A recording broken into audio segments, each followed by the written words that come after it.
Viking fans, are you ready for a breakout player in Monday padded practice? He got a chance. We didn't hear from him all of last year. Listen to who I'm talking about. That up next.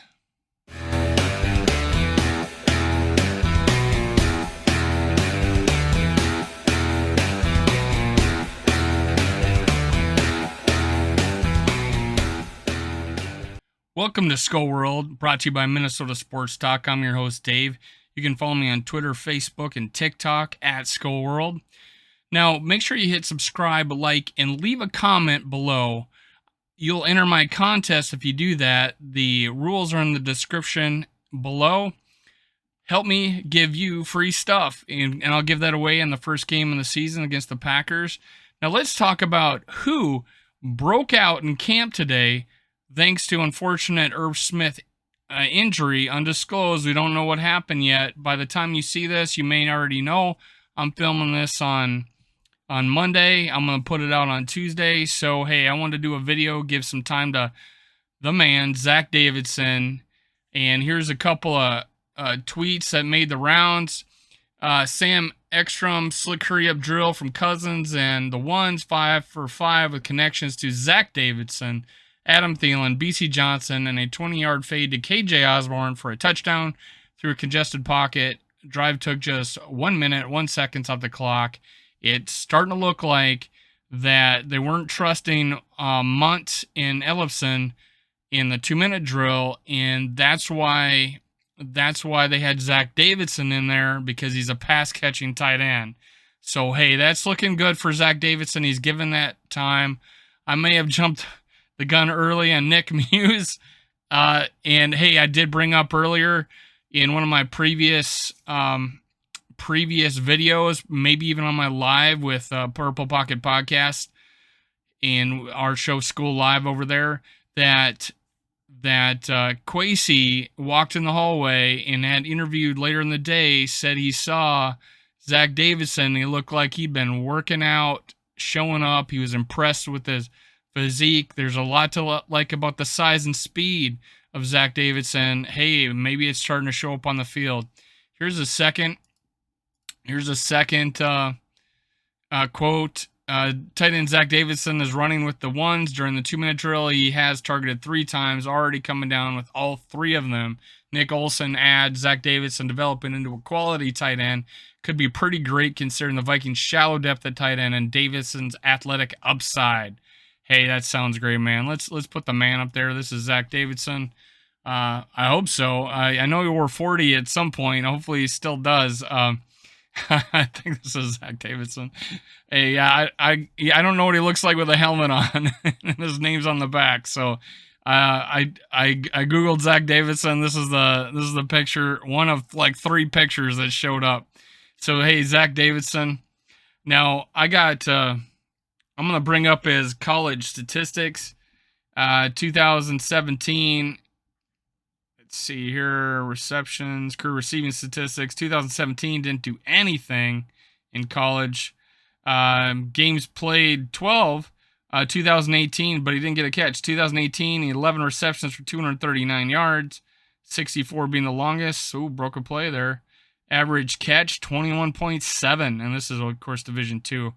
2019, however, he broke out, 40 receptions, 894 yards, 15 TDs, 80-yard long, 22.4 reception per catch. He really, Division II, but 40 catches. God, just think if he had quarterbacking, he would have been just a monster. He when you go look at the video of him, he dominated his level.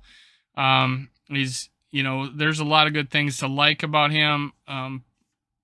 Bursich did a video on him last year. I think it's still on Vikings.com. Just Google it. It's also on YouTube. You just Google Zach Davidson. You'll find a Pete Bursich breakdown video of him. He did a really good job. Now, let me pull up the Vikings, what they have on them on the website. They say his biography, one of the best tight ends of Division II in 2019. It was a consensus first-team All-American. The 2020 season was canceled due to COVID-19. Earned 3 straight all MIAA honors as a punter from 2017 to 2019. That's why he played his freshman season all 12 games, because he was their punter and he was a damn good one. Earned 3 straight. It holds top spots among tight ends in Mule's record book for TD catches in a game. 4 TD catches in the season, 15 receiving yards in the game, 225, and the highest season punting average, 44.3. The dude was a very good punter, and it's nice to have a second punter on the team. As a punter, had 137 punts for 42.4 yard average, with 48 inside the 20 and 29 50-plus yards without a block punt in his career. Off the field, he majored in sports management, enjoys fishing in his free time. I pulled up a little Zach Davidson report here. Sorry, there we go. He is 6'6". He's a little taller than that. Some say 6'7". 240 pounds. So he was on the lighter side. He looked skinny when he showed up to Vikings camp last year, but apparently he's working out. I don't have an official weight on him this year, but he had 32-inch arms, a little short for a receiver, a little short for a tight end, 9.5-inch hands. All those are in the negative percentile for a tight end. But his speed, although he didn't have any combine, it shows up on the field. So there's a lot of good things about that. I did a little I already read a pretty good bio about him. Here's his strengths, and this is my first time looking at it based on video I've seen. I'm not gonna be able to tell you about any blocking. Doesn't look like there was a whole lot of blocking going on. This guy was down the field in college. Strengths: crushed it in 2019 with 894 receiving yards and 15 touchdowns. Gets out of his stance with good quickness. That's great. Plays with forward lean into early stages of route. I can agree with that. Able to work over the top of linebackers across the field. Agreed. This guy has the speed. He has the height. Hips allow him to sink and scoot in short routes. That's good to know. I didn't quite see that. Hands catcher with above average athletic ability and catch radius. Agreed. Very agreed. He is a very long player, even though his arms don't show it.